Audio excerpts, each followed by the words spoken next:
Noong 2021, nagdidilig ako ng mga baguhan sa iglesia. Dahil sa pabasta-bastang pamamaraan ko sa tungkulin ko, maraming baguhan ang hindi regular na dumadalo sa mga pagtitipon.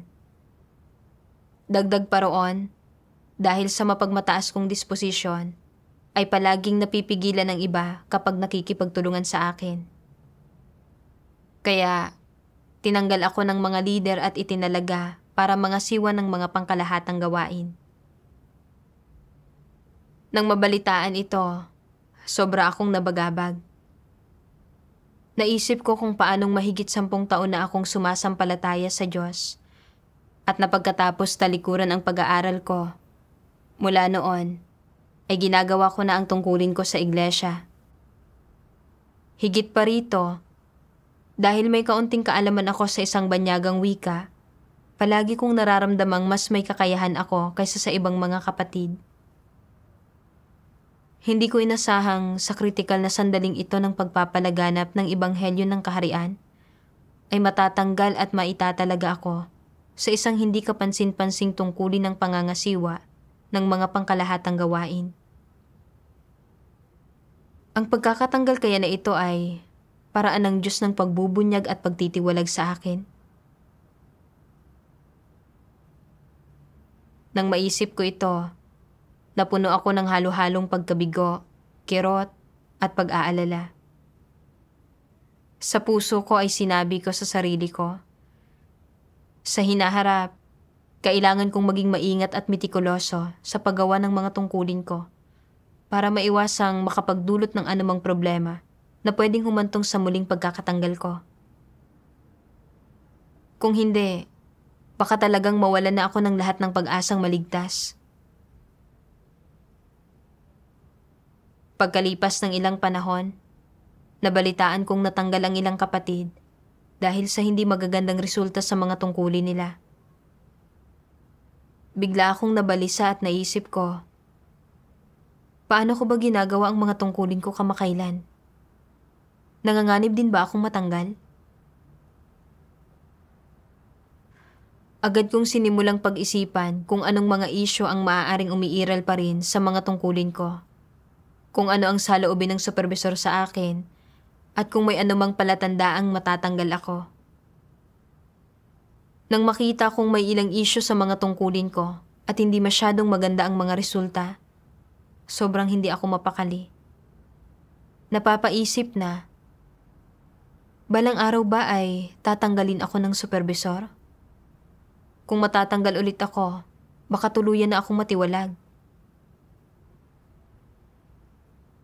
Noong panahong iyon, napakaingat kong ginagawa ang mga tungkulin ko. Nangangambang baka makagawa ako ng anumang pagkakamali. Minsan kapag pinapadalhan ako ng mga mensahe ng supervisor ko, nag-aalala akong baka pinaplano niyang tanggalin ako. Namuhay ako sa isang kalagayan ng pagbabantay at paghihinala, masyadong napipigilan, na para bang may isang malaking batong nakadagan sa akin. Isang araw sa isang pagtitipon, nakabasa ako ng isang sipi ng mga salita ng Diyos na nagbigay sa akin ng kaunting pagkaunawa sa sarili kong kalagayan.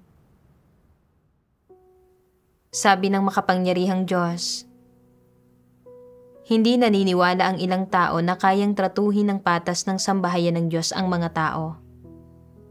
Hindi sila naniniwala na nagahari ang Diyos sa kanyang sambahayan at na nagahari doon ang katotohanan. Naniniwala sila na anumang tungkulin ang ginagampanan ng isang tao. Kung magkakaroon ng problema roon, haharapin kaagad ng sambahayan ng Diyos ang taong iyon. Tatanggalin ang kanyang karapatang gampanan ang tungkuling iyon, palalayasin siya, o paaalisin pa nga siya sa iglesia. Ganoon ba talaga iyon? Siguradong hindi. Pinakikitunguhan ng sambahayan ng Diyos ang bawat tao ayon sa mga katotohanang prinsipyo. Ang Diyos ay matuwid sa kanyang pagtrato sa bawat tao. Hindi lamang niya tinitingnan kung paano kumilos ang isang tao sa isang pagkakataon. Tinitingnan niya ang kalikasang diwa ng isang tao ang kanyang mga intensyon, ang kanyang pag-uugali, at tinitingnan niya lalo na kung kaya ba ng isang tao na pagnilayan ang sarili nito kapag nagkakamali ito, kung nagsisisi ba ito, at kung kaya ba nitong matarok ang diwa ng problema batay sa kanyang mga salita, maunawaan ang katotohanan, kamuhian ang sarili nito, at tunay na magsisi.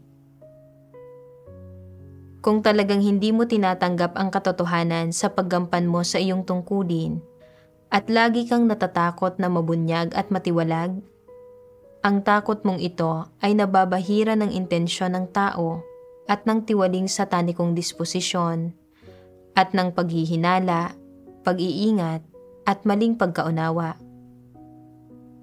Wala sa mga ito ang mga pag-uugali na dapat mayroon ang isang tao. Dapat kang magsimula sa pamamagitan ng paglutas sa iyong takot, gayon din sa iyong mga maling pagkaunawa sa Diyos. Paano umuusbong ang mga maling pagkaunawa ng isang tao sa Diyos? Kapag maayos ang takbo ng mga bagay-bagay para sa isang tao, talagang hindi siya nagkakamali ng pagkaunawa sa Kanya. Naniniwala siyang ang Diyos ay mabuti, na ang Diyos ay kagalang-galang, na ang Diyos ay matuwid, na ang Diyos ay maawain at mapagmahal, na ang Diyos ay tama sa lahat ng bagay na ginagawa niya.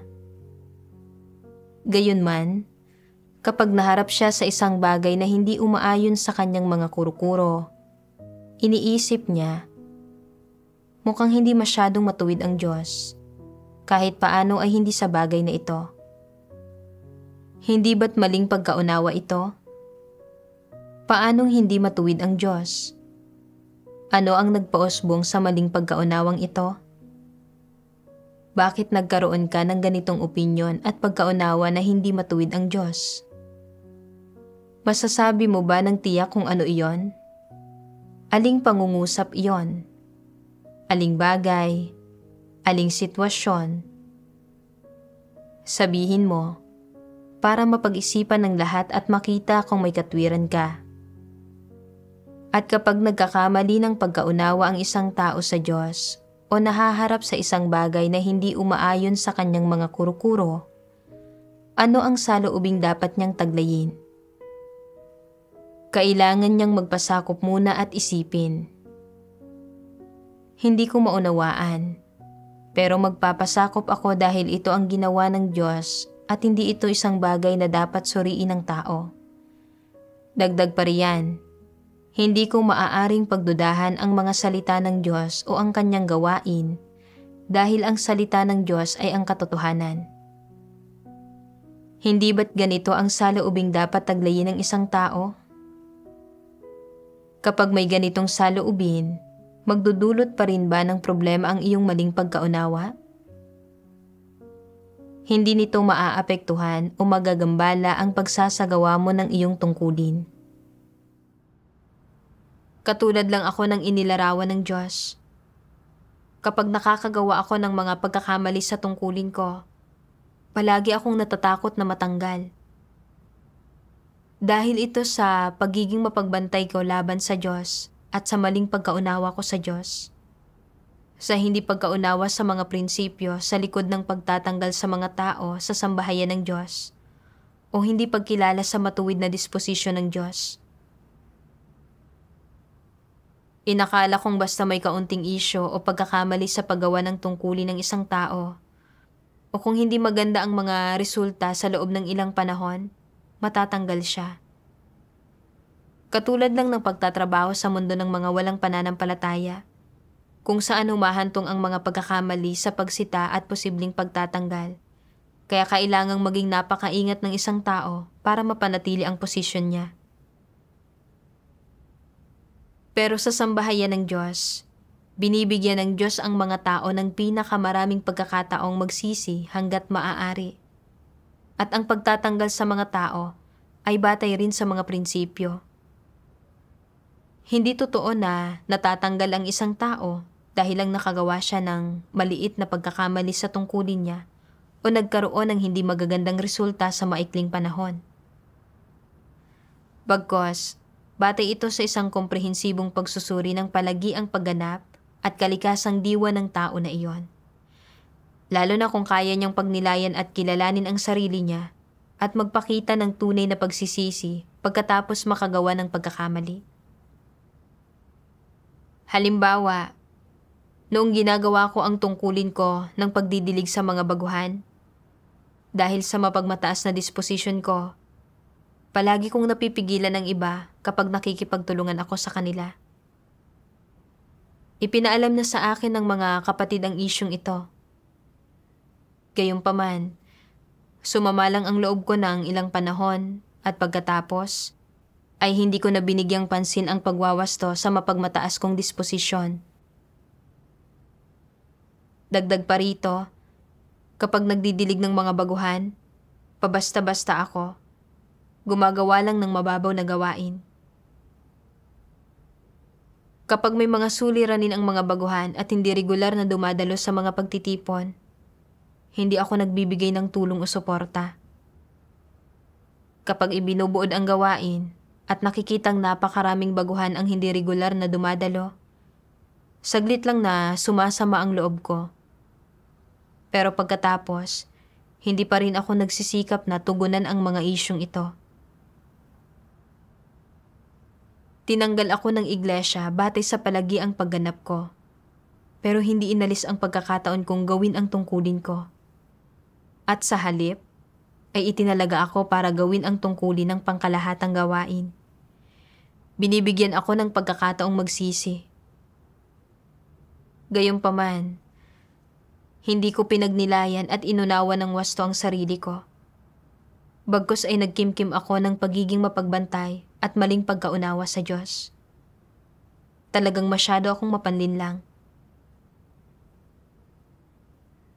Ngayon, kahit na nagkakaroon ako ng ilang isyu at paglihis sa tungkulin ko ng pangkalahatang gawain, pagkatapos malaman ng supervisor ang tungkol dito, binibigyan niya ako ng kaunting payo o nakikipagbahaginan siya sa akin tungkol sa mga prinsipyo. Nang sundin ko ang mga mungkahing ito, nalutas ang mga problema sa tungkulin ko at hindi ako tinanggal ng iglesia dahil sa mga iyon. Nakita ko na ang pagtatanggal sa mga tao sa sambahayan ng Diyos ay talagang ginagawa ayon sa mga prinsipyo at na talagang panlilin lang at pagpipigil sa sarili ang pagiging mapagbantay at maling pagkaunawa ko. Kalaunan, nag-isip-isip pa ako. Napagtatantong bukod sa paglutas sa pagiging mapagbantay at sa maling pagkaunawa ko, kailangan ko ring lutasin itong takot na matatanggal ako kung makakagawa ako ng pagkakamali sa tungkulin ko. Pinag-isipan ko, bakit ba ako natatakot? Nagdasal ako sa Diyos at naghanap tungkol sa isyong ito. Isang araw, sa devotional ko, nakabasa ako ng isang sipi ng mga salita ng Diyos. Nakaranas ang ilang tao ng ilang kabiguan noon, gaya ng pagkatanggal dahil sa hindi paggawa ng anumang totoong gawain bilang isang leader o dahil sa pag-iimbot sa mga benepisyo ng katayuan. Pagkatapos matanggal ng ilang ulit, ang ilan sa kanila ay sumailalim nga sa bahagyang tunay na pagbabago, kaya ang pagkatanggal ba ay isang mabuting bagay o isang masamang bagay para sa mga tao? Noong una silang matanggal, ang pakiramdam ng mga tao ay pinagsasakluban sila ng langit at lupa. Para bang basta na lang nadurog ang kanilang puso. Hindi na nila masuportahan ang kanilang sarili at hindi nila alam kung aling direksyon ang tutunguhin. Ngunit pagkatapos ng karanasang ito, iniisip nila, hindi naman iyon gayon kalaking isyu. Bakit napakaliit ng tayog ko dati? Bakit para akong isang musmos? Ito ay nagpapatunay na nagkaroon sila ng pag-usad sa buhay at na naunawaan nila ng bahagya ang mga layunin ng Diyos, ang katotohanan at ang layunin ng pagliligtas ng Diyos sa tao. Ito ang proseso ng pagdanas sa gawain ng Diyos. Dapat mong aminin at tanggapin ang mga pamamaraang ito na ginagamit ng Diyos sa kanyang gawain. Ibig sabihin, ang palaging pagpupungo sa iyo o ang paghatol sa iyo na sinasabing wala kang pag-asa, sinasabing hindi ka isang taong maliligtas, at maging ang pagkokondina at pagsusumpa sa iyo. Maaaring maging negatibo ang pakiramdam mo, ngunit sa pamamagitan ng paghahanap sa katotohanan at sa pagninilay-nilay sa iyong sarili at pagkilala sa iyong sarili, hindi magtatagal ay magagawa mong makaahon at sumunod sa Diyos at gampanan ang mga tungkulin mo ng normal. Ito ang ibig sabihin ng lumago sa buhay. Kaya, ang pagdanas ba ng mas maraming pagkatanggal ay mabuti o masama? Tama ba ang pamamaraang ito na ginagamit ng Diyos sa kanyang gawain? Tama ito. Gayunman, minsan ay hindi ito kinikilala ng mga tao at hindi nila ito matanggap. Partikular na, noong una nilang maranasang matanggal, pakiramdam nila ay hindi patas ang pagtrato sa kanila. Palagi silang nangangatwiran sa Diyos at nagrereklamo laban sa Diyos.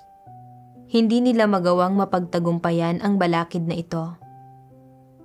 Bakit hindi nila ito mapagtagumpayan? Ito ba ay dahil naghahanap sila ng sigalot laban sa Diyos at sa katotohanan? Ito ay dahil hindi nauunawaan ng mga tao ang katotohanan. Hindi nila alam kung paano pagninilay-nilayan ang kanilang sarili at hindi nila hinahanap ang mga problema sa kanilang sarili. Sa kanilang puso, palagi silang tumatanggi na sumunod at kapag sila ay tinanggal, nagsisimula silang hamunin ang Diyos. Hindi nila matanggap ang katunayan ng pagkatanggal sa kanila at sila ay napupuno ng sama ng loob. Sa oras na ito, ang mga tiwaling disposisyon nila ay napakalala, ngunit kapag binalikan nila ang bagay na ito kinalaunan, makikita nilang tama lang sa kanila ang matanggal. Lumabas na ito ay isang mabuting bagay na nagbigay sa kanila ng kakayahang makausad sa buhay. Kapag sila ay naharap sa pagkatanggal muli sa hinaharap, hahamunin pa rin ba nila itong muli sa ganitong paraan? Paunti ng paunti sa bawat pagkakataon. Normal na ito ay bubuti ng paunti-unti. Kung walang nagbabago, ito ay nagpapatunay na hindi talaga nila tinatanggap ang katotohanan at na sila ay mga hindi mananampalataya. Pagkatapos sila ay lubos na nabubunyag at itinitiwalag at walang paraan upang magtamo ng kaligtasan. Pagkatapos basahin ang mga salita ng Diyos, naantig ako ng husto. Nakakaranas man ng pagtatanggal o natutukoy bilang isang taong hindi maliligtas, dapat natin itong tanggapin mula sa Diyos. Kung kaya nating magpasakop, hanapin ang katotohanan, pagnilayan at kilalanin ang sarili natin, uusad ang buhay natin at isa iyong mabuting bagay. Gayunpaman, kung patuloy tayong magdadahilan at magrereklamo ng hindi pinagninilayan ang sarili natin, talagang mabubunyag at matitiwalag tayo. Sa pagninilay sa panahong natanggal ako sa tungkulin ko ng pagdidilig, kahit na napakasakit nito, natauhan ako rito. Idinulot nito sa aking pagnilayan at unawain ang sarili ko, at nagkamit ako ng kaunting pagkaunawa sa pagiging pabasta-basta ko sa paggawa ng tungkulin ko at sa mapagmataas kong disposisyon. Dati, kapag nakikita kong hindi regular na dumadalo ang mga baguhan sa mga pagtitipon, iniisip kong masyadong matrabahong unawain ang mga suliranin nila at hanapin ang mga salita ng Diyos para lutasin ang mga problema nila. Kaya ayaw kong maingat na gumawa ng mga sakripisyo para tugunan ang mga isyong ito. At gusto ko lang gumawa ng ilang simpleng gampanin na magpapaganda sa imahe ko. Pagkatapos matanggal, napagtanto kong masyado akong tamad at nagpapakasasa sa kaginawahan ng katawan. Nakita kong sa paggawa sa mga tungkulin ko ng may ganoong kasamaang kalikasan ay naging fundamental na hindi ako mapagkakatiwalaan. Ngayon, kapag ginagawa ang mga tungkulin sa pangkalahatang gawain, sinimulan kong pag-isipan kung paano gagawin ang mga tungkulin ko sa isang praktikal na paraan. Ano man ang mga kakayahan ko sa gawain, tumuon lang ako sa paggawa rito ng buong puso at lakas ko. Kahit na minsan ay nakakapagod ito, napalagay ang puso ko. Isa pa, dati, palagi kong hinahamak ang mga kapatid na mahina ang kakayahan o mahina ang mga profesional na abilidad. Kapag tinatalakay ang gawain, madalas ay malupit ang tono ko na nagdulot sa kanila na mapigilan at mapinsala. Pagkatapos matanggal, nagsimula akong huminahon at magnilay sa sarili ko. Napagtanto kong ang pangahama ko sa iba ay dahil sa mapagmataas kong disposisyon. Kalaunan, kapag nakikita ang mga kapatid na dati kong hinahamak, natutuklasan kong marami silang kalakasan at mabuting katangian. Ngayon, kapag ipinapaalam ng mga kapatid ang mga problema at pagkukulang ko, natatanggap ko ang mga iyon at napagninilayan at nakikilala ang sarili ko. Hindi na napipigilan sa akin ang mga kapatid. Ipinakita nito sa akin na ang pagtatalaga sa ibang tungkulin at pagtatanggal ay hindi naglalayong magbunyag at magtiwalag ng sinuman. Labis akong nagawang tiwali ni Satanas at nagkaroon ng maraming tiwaling disposisyon. Kaya kailangan kong dumanas ng maraming kabiguan at pagbubunyag habang ginagawa ang tungkulin ko. Kung kaya kong hanapin ang katotohanan, pagnilayan ang sarili ko, at taimtim na magsisi, magiging isa itong mabuting bagay para sa akin at isang mahalagang sandali para sa pagbabago ng disposisyon ko. Pero hindi ko kayang tratuhin ng tama ang mga kabiguan at pagbubunyag sa akin sa tungkulin ko. Hindi ko kayang huminahon para hanapin ang katotohanan at pagnilayan ng wasto ang sarili ko. Sa halip, palagi akong nagpaplano at nag-aalala tungkol sa huling hantungan at kalalabasan ko, na humantong sa pagiging negatibo at pagdurusa ko. Puno ako ng paglaban sa mga kapaligirang isinaayos ng Diyos. Kung hindi ako magsisisi, talagang maipapahama ko ang sarili ko. Ngayon, ang kailangan kong gawin ay tanggapin at magpasakop sa mga kapaligirang isinaayos ng Diyos. Tumuon sa paghahanap sa katotohanan at pagninilay at pagkilala sa sarili kong katiwalian at mga kapintasan.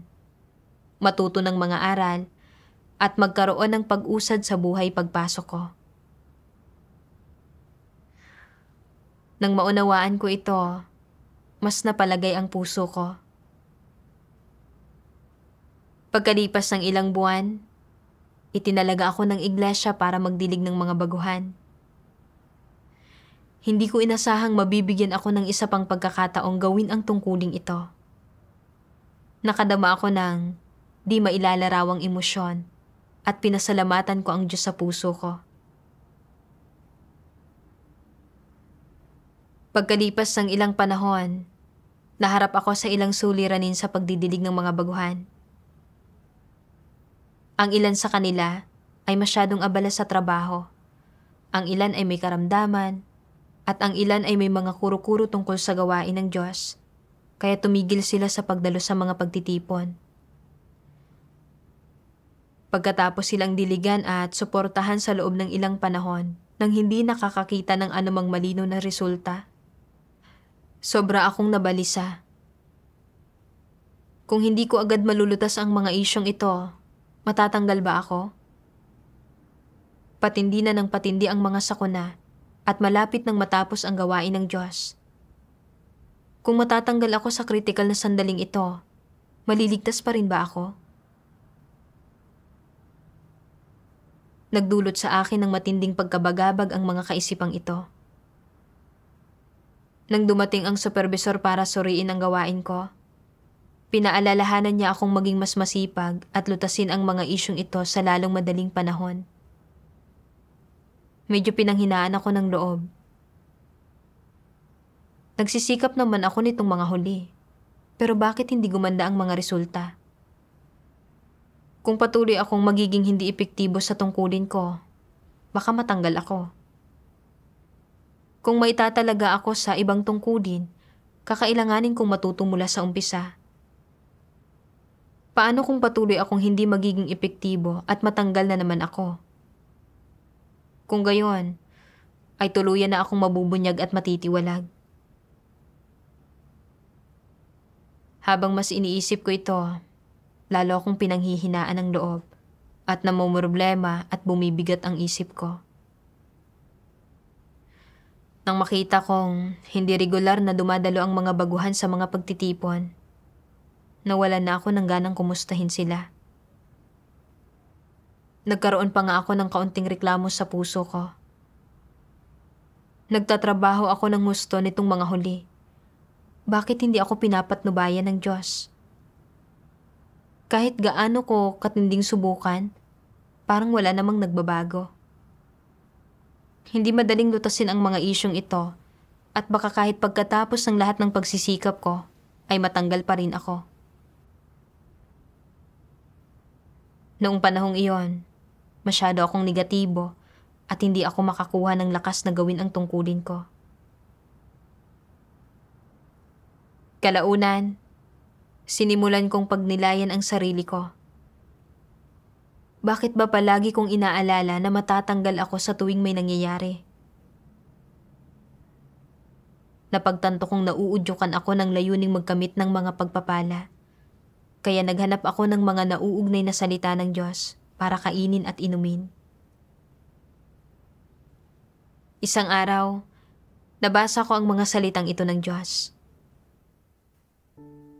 Kapag may katayuan at kapangyarihan ang isang antikristo sa sambahayan ng Diyos, kapag kaya niyang manamantala at samantalahin ang bawat pagkakataon, kapag tinitingala at binubola siya ng mga tao, at kapag tila abot kamay lang niya ang mga pagpapala at gantimpala, at ang isang magandang hantungan, kung gayon, sa panlabas ay mukhang nag-uumapaw siya sa pananalig sa Diyos, sa mga salita ng Diyos at kanyang mga pangako sa sangkatauhan, at sa gawain at kinabukasan ng sambahayan ng Diyos. Subalit, pagkapungos na pagkapungos sa kanya, kapag nalagay sa alanganin ang pagnanais niyang pagpalain, saka siya nagkakaroon ng mga hinala at maling pagkaunawa patungkol sa Diyos. Sa isang kisap mata, naglalaho ang tila masagana niyang pananalig at hindi na ito masumpungan.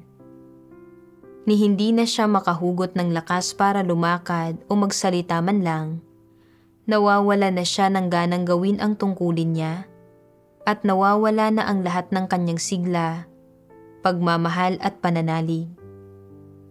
Nawala na ang katiting na kabutihang loob na mayroon siya at hindi na siya nakikinig sa sinumang nakikipag-usap sa kanya. Bigla siyang nagbabago na para bang ibang tao na siya. Nabunyag na siya, hindi ba? Kapag pinangahawakan ng ganoong tao ang pag-asa niyang pagpalain, mukha siyang hindi mauubusan ng lakas at mukhang tapat siya sa Diyos. Kaya niyang bumangon ng maaga at magpuyat sa pagtatrabaho at nagagawa niyang magdusa at magbayad ng halaga. Pero kapag nawalan na siya ng pag-asang pagpalain, para siyang isang umimpis na lobo. Gusto na niyang baguhin ang kanyang mga plano, maghanap ng ibang landas, at isuko ang pananalig niya sa Diyos. Nasisiraan siya ng loob at nadidismaya siya sa Diyos at napupuno siya ng mga hinanakit.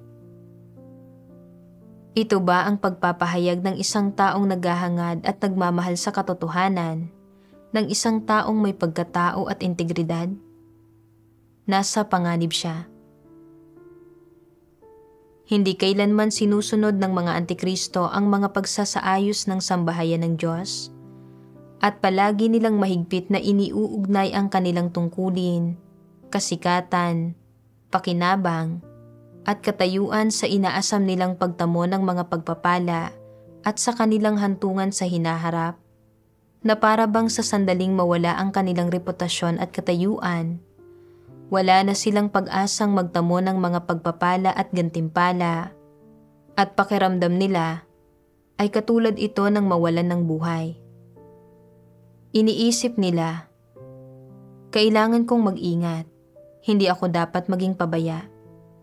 Ang sambahayan ng Diyos, ang mga kapatid, ang mga lider at manggagawa, at maging ang Diyos ay hindi maaasahan. Hindi ko mapagkakatiwalaan ang sinuman sa kanila. Ang taong pinaka-maaasahan mo at ang pinakakarapat-dapat mong pagkatiwalaan ay ang iyong sarili. Kung hindi ka nagpaplano para sa iyong sarili, sino ang mag-aasikaso sa iyo? Sino ang mag-iisip sa kinabukasan mo? Sino ang mag-iisip kung makakatanggap ka ba ng mga pagpapala o hindi? Kaya, kailangan kong magplano at magkalkula ng maingat para sa sarili kong kapakanan. Hindi ako pwedeng magkamali o maging pabaya kahit kaunti.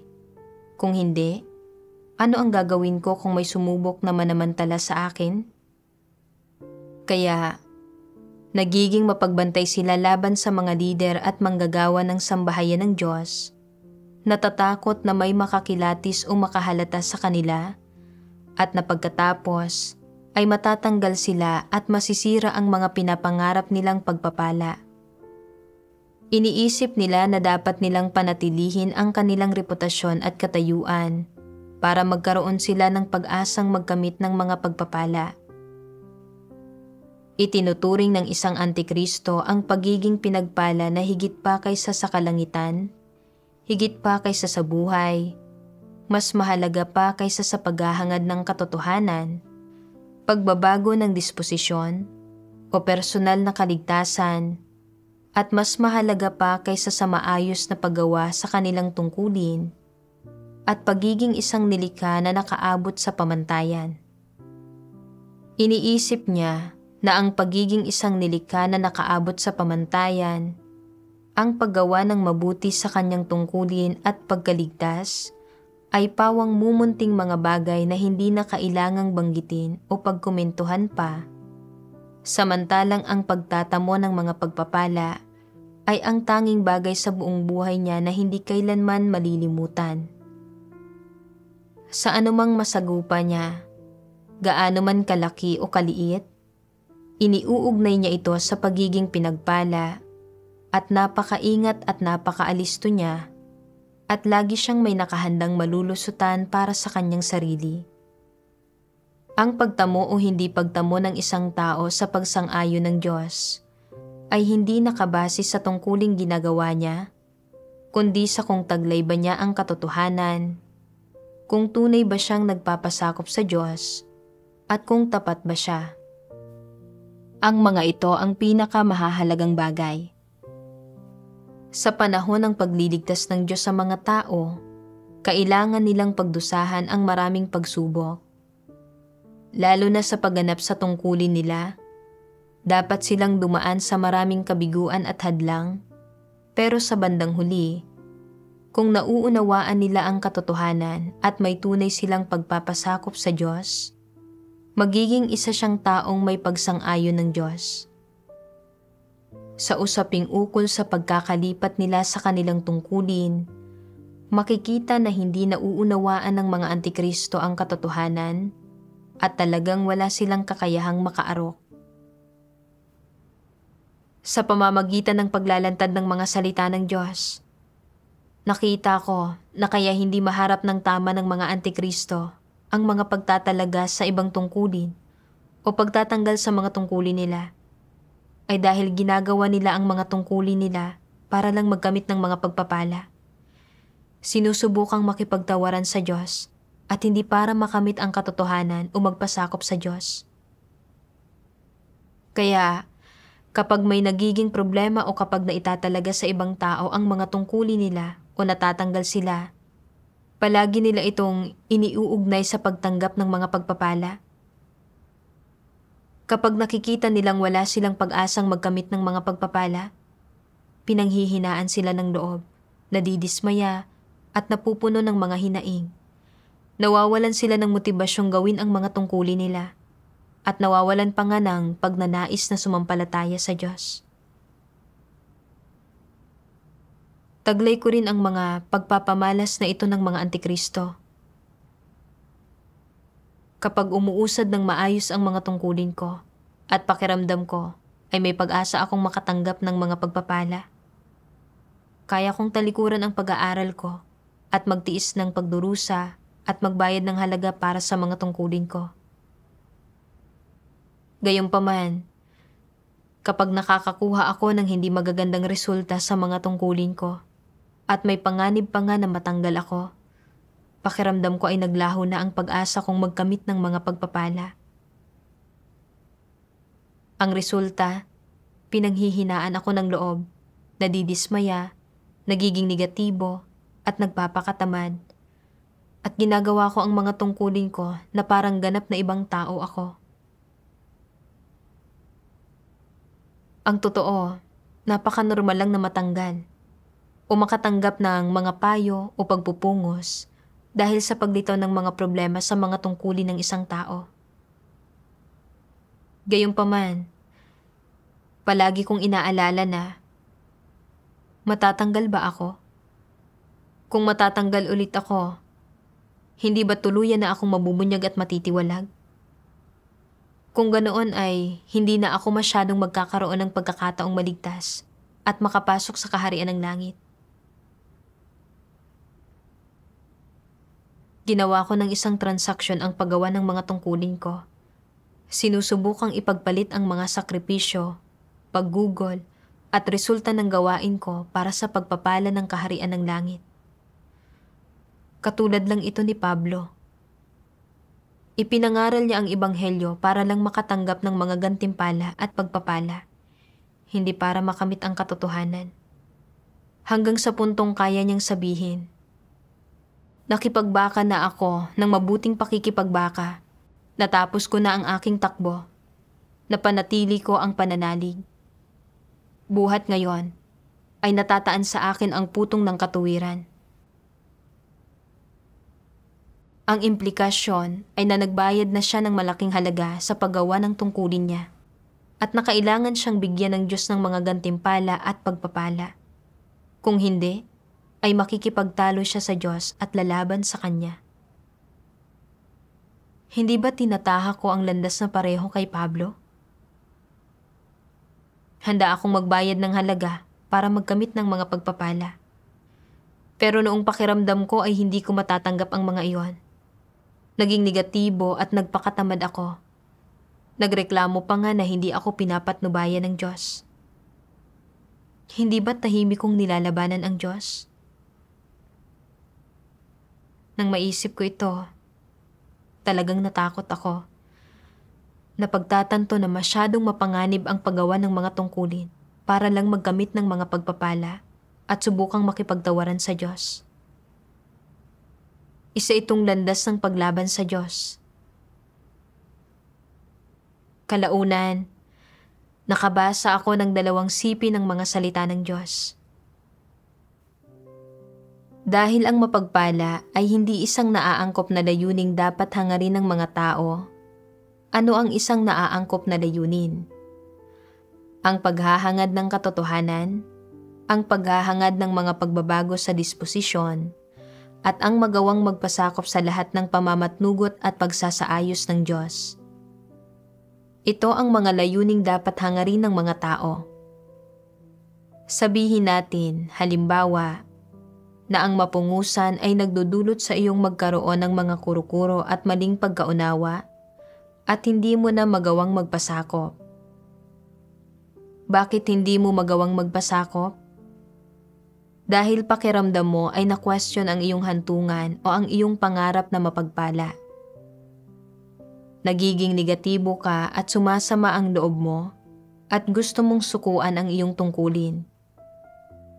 Ano ang dahilan nito? May problema sa iyong hangarin. Kaya paano ito dapat lutasin? Kinakailangan na agad mong talikuran ang mga maling ideyang ito at na agad mong hanapin ang katotohanan para lutasin ang problema ng iyong tiwaling disposisyon. Dapat mong sabihin sa iyong sarili, hindi ako dapat sumuko. Dapat ko pa ring magawa ng mabuti ang tungkuling dapat gawin ng isang nilikha at isantabi ang aking pagnanais na mapagpala. Kapag binitiwan mo ang pagnanais na mapagpala at tinahak mo ang landas ng paghahangad sa katotohanan, mawawala ang bigat na pasan mo sa iyong mga balikat. At magagawa mo pa rin bang maging negatibo? Kahit na may mga pagkakataon pa rin na negatibo ka, hindi mo ito hinahayaang limitahan ka at sa puso mo, patuloy kang nagdarasal at nakikibaka. Binabago ang layunin ng iyong paghahangad mula sa paghahangad na mapagpala at magkaroon ng hantungan ay nagiging paghahangad sa katotohanan at iniisip mo, ang paghahangad sa katotohanan ay ang tungkulin ng isang nilikha. Para maunawaan ang ilang partikular na katotohanan ngayon, wala nang mas dakilang pag-aani, ito ang pinakadakilang pagpapala sa lahat. Kahit na ayaw sa akin ng Diyos at wala akong magandang hantungan at gumuho ang aking mga pag-asa na mapagpala, gagawin ko pa rin ang aking tungkulin ng maayos, obligado akong gawin iyon. Ano man ang dahilan, hindi ko ito hahayaang makaapekto sa wasto kong paggampan sa aking tungkulin. Hindi ko ito hahayaang maapektuhan ang pagsasakatuparan ko sa atas ng Diyos. Ito ang prinsipyong sinusunod ko sa aking pagkilos. At sa pamamagitan nito, hindi ba't nadaig mo ang mga paglilimitan ng laman? Maaaring sabihin ng ilan, paano kung negatibo pa rin ako? Kung gayon ay hanapin ninyong muli ang katotohanan para lutasin ito. Ilang beses ka mang malugmok sa pagiging negatibo, kung patuloy mo lang hahanapin ang katotohanan para lutasin ito at patuloy na magpupunyagi para sa katotohanan, unti-unti kang makaaahon mula sa iyong pagiging negatibo. At balang araw, madarama mo na wala ka ng pagnanais na magtamo ng mga pagpapala at hindi ka na nalilimitahan ng hantungan at kalalabasan mo at na mas madali at mas malaya kang mabubuhay nang wala ang mga bagay na ito. Si Job ay hindi nakipagpalitan sa Diyos at hindi humiling o humingi sa Diyos. Ang kanyang pagpupuri sa pangalan ng Diyos ay dahil sa dakilang kapangyarihan at awtoridad ng Diyos sa pamumuno sa lahat ng bagay at hindi nakasalalay sa kung siya ay nagkamit ng pagpapala o hinagupit ng kapahamakan. Naniwala siya na kung magbibigay man ng pagpapala ang Diyos sa mga tao o kaya ay magdudulot ng kapahamakan sa kanila, ang kapangyarihan at awtoridad ng Diyos ay hindi magbabago at dahil dito, anuman ang kalagayan ng isang tao, ang pangalan ng Diyos ay dapat napurihin. Dahil sa kataas-taasang kapangyarihan ng Diyos, pinagpala ang tao at kapag dumating ang sakuna sa tao, ito ay dahil din sa kataas-taasang kapangyarihan ng Diyos. Ang kapangyarihan at awtoridad ng Diyos ay namamahala at nagsasaayos ng lahat tungkol sa tao. Ang pabago-bagong kapalaran ng tao ay pagpapamalas ng kapangyarihan at awtoridad ng Diyos. At sa anumang perspektiba mo ito tinitingnan, ang pangalan ng Diyos ay dapat napapurihan. Ito ang naranasan at nalaman ni Job sa mga taon ng kanyang buhay. Ang lahat ng mga inisip at ikinilos ni Job ay umabot sa mga tenga ng Diyos at dumating sa harap ng Diyos at itinuring na mahalaga ng Diyos. Itinangi ng Diyos ang kaalamang ito ni Job at pinahalagahan niya si Job sa pagkakaroon ng ganitong puso. Ang pusong ito ay palaging naghihintay sa utos ng Diyos at sa lahat ng lugar, at kahit ano pa ang oras o lugar, tinanggap nito ang anumang dumating sa kanya. Walang hiningi si Job sa Diyos. Ang hiningi niya sa sarili niya ay ang maghintay, tumanggap, humarap at magpasakop sa lahat ng pagsasaayos na nanggaling sa Diyos. Naniwala si Job na ito ang kanyang tungkulin at ito mismo ang nais ng Diyos. Dahil ang puso ni Job ay dalisay at hindi lingid sa Diyos, at ang kanyang pagkatao ay tapat at mabait, at mahal niya ang katarungan at ang lahat ng positibo. Tanging ang tao na kagaya nito na may taglay na ganitong uri ng puso at pagkatao ang nakasunod sa daan ng Diyos at kayang magkaroon ng takot sa Diyos at lumayo sa kasamaan. Ang ganitong tao ay maaaring makakita sa kataas-taasang kapangyarihan ng Diyos, maaaring makakita sa kanyang awtoridad at kapangyarihan, at nagawang makamit ang pagpapasakop sa kanyang kataas-taasang kapangyarihan at mga pagsasaayos. Tanging ang taong ganito lamang ang maaaring tunay na makapagbigay ng papuri sa pangalan ng Diyos.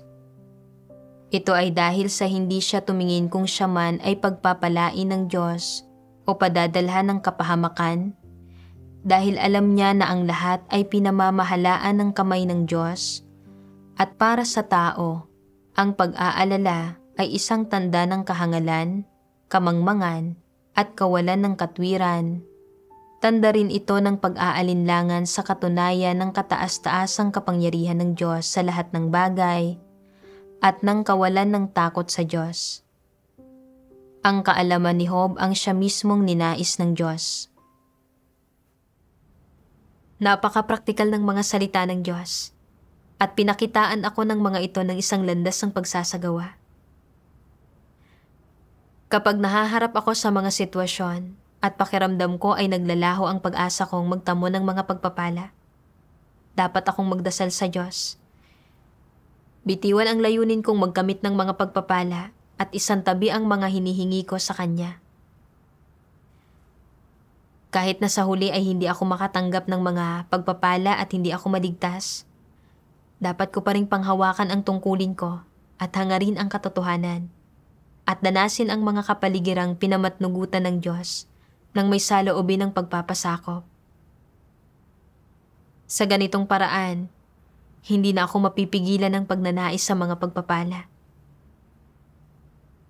Katulad lang ni Job, hindi niya sinubukang makipagtawaran sa Diyos at wala siyang mga hinihingi sa Kanya. Nang dumating sa Kanya ang mga pagsubok, nawala sa Kanya ang lahat ng ari-arian at anak niya at nabalot pa nga siya ng masasakit na sugat, pero hindi siya nagreklamo laban sa Diyos. Naunawaan niyang ang buhay ng mga tao ay nasa mga kamay ng Diyos, at na kung anumang mga kapaligirang nararanasan ng isang tao sa bawat yugto ay pauna ng itinadhana at isinaayos ng Diyos. Kung kaya, palaging nagagawang harapin ni Job ang lahat ng bagay na isinaayos ng Diyos nang may matapat at mapagpasakop na saloobin. Kumpara kay Job, kulang na kulang ako. Palagi kong sinusubukang makipagtawaran sa Diyos. Palaging inaalala na kung matatanggal ako, hindi ako maliligtas o makakatanggap ng mga pagpapala. Palagi kong hinihingi sa Diyos na gawin ito o iyon, at hindi ako komportabling ipagkatiwala ang sarili ko sa Kanya. Sa realidad, isinaayos na ng Diyos kung kailan ako pupunta sa alinmang lugar o gagawa ng alinmang tungkulin, at kung kailan ako haharap sa mga pagsubok. Hindi mahalaga ang mga kapaligirang nararanasan ng mga tao. Ang mahalaga ay ang landas na tinatahak nila. Kung maliligtas o matitiwalag sila, ay hindi dulot ng mga kapaligirang hinaharap nila. Kung palagi kong susubukang makipagtawaran sa Diyos at hahangarin ang mga pagpapala, pero sa huli, hindi talaga magbabago ang disposisyon ko. Kahit na hindi ako matanggal, matitiwalag pa rin ako. Kung tatahakin ko ang landas ng paghahangad sa katotohanan, at kung kapag nahaharap sa mga kabiguan at pagbubunyag, ay kaya kong hanapin ang katotohanan at pagnilayan ang sarili ko, at magkakaroon ng mga pagbabago sa buhay disposisyon ko, sa huli ay maliligtas ako ng Diyos. Nang maunawaan ko ang mga bagay na ito, pakiramdam ko ay parang nabunutan ako ng malaking tinik. Nagkakamit ng kapayapaan at kapanatagan. Nagdasal ako sa Diyos. O Diyos, noon pa man, ay inaalala ko nang matatanggal ako habang ginagawa ang tungkulin ko, na nagdulot sa akin na magkaroon ng negatibong kalagayan at maging pasibo sa tungkulin ko. O Diyos, nagkamali ako. Kailangan kong tularan si Job, hindi alalahanin ang mga pagpapala o kasawian, at hanapin lang ang katotohanan at magpasakop sa Diyos sa bawat sitwasyon, at tuparin ang tungkulin ko. Pagkalipas ng ilang panahon, may ilang baguhan na hindi pa rin regular na dumadalo sa mga pagtitipon. Nabalisa ako at nag-alalang matatanggal ako, kaya agad akong lumapit sa Diyos sa panalangin. Hinihingi sa Kanyang patnubayan akong magpasakop sa sitwasyon. Matanggal man ako o hindi, ang dapat kong gawin ay pagnilayan ang sarili ko at hanapin ang mga katotohanang prinsipyo. Pagkatapos magdasal, labis akong naging mas kalmado. Sinimulan kong pag-isipan kung saan nagmumula ang isyo ng hindi magagandang resultang ito sa pagdidilig ng mga baguhan. Sa mga talakayan kasama ang ibang kapatid, natuklasan ko ang mga paglihis ko. Pagdating sa mga baguhang hindi regular ang pagdalo, sandali lang akong nakikipagbahaginan sa kanila tungkol sa kahalagahan ng mga pagtitipon. Hinihimok sila at ipinagdarasal ang mga suliranin nila. Ang resulta, may ilang baguhang dadalo sa isa o dalawang pagtitipon. Pero pagkatapos, ay babalik na sa hindi regular na pagdalo. Ang pangunahing isyo ay na hindi ko naarok ang ugat at pinakapunto ng problema. Para lutasin ang isyong ito, kailangan kong matutuhang gawin ang mga tungkulin ko ayon sa mga prinsipyo. Sa isang aspekto, kailangan kong pagandahin ang kalidad ng buhay iglesia. Kapag natamasa at natanggap ng mga kapatid ang panusto sa pamamagitan ng buhay iglesia, natural na gugustuhin nilang dumalo sa mga pagtitipon. Sa isa pang aspekto, kailangan kong matutuhang kilatisin ang iba't ibang uri ng tao. Tungkol sa mga baguhang naghahangad sa katotohanan, kailangan kong tumuon sa pagdidilig sa kanila, pagtulong sa kanilang maunawaan ang mga salita ng Diyos at mga layunin ng Diyos. Kinakailangan nila ito para malagpasan nila ang iba't ibang paghihirap at makadalo sila sa mga pagtitipon at magawa nila ng normal ang mga tungkulin nila. Tungkol naman sa mga taong hindi naghahangad sa katotohanan at hindi interesado sa mga pagtitipon, kung makumpirmang mga hindi sila mananampalataya, kailangan ko silang sukuan, kaysa patuloy akong gumawa ng walang saysay na gawain. Pagkatapos maunawa ng mga bagay na ito, nagkaroon ako ng direksyon sa paggawa ng mga tungkulin ko. Kalaunan, inorganisa kong sama-samang pag-aralan ng mga tagadilig ang mga prinsipyo. Pinagbahagi na namin kung paano pagagandahin ang kalidad ng buhay iglesia at nagbahaginan din sila ng mga epektibong pamamaraan sa isa't isa. Pagkalipas ng ilang panahon, bumuti ang buhay iglesia. Ngayon, minsan ay hindi pa rin ako nakakakuha ng magagandang resulta sa mga tungkulin ko. Pero hindi ko na inaalala kung matatanggal ako. Sa halip, Hinaharap ko ang mga sitwasyon ng may mapagpasakop na saloobin. Hinahanap ang mga katotohanang prinsipyo at nagsisikap na gawin ng maayos ang mga tungkulin ko. Napapalagay ang puso ko dahil dito. Salamat sa Diyos sa patnubay niya.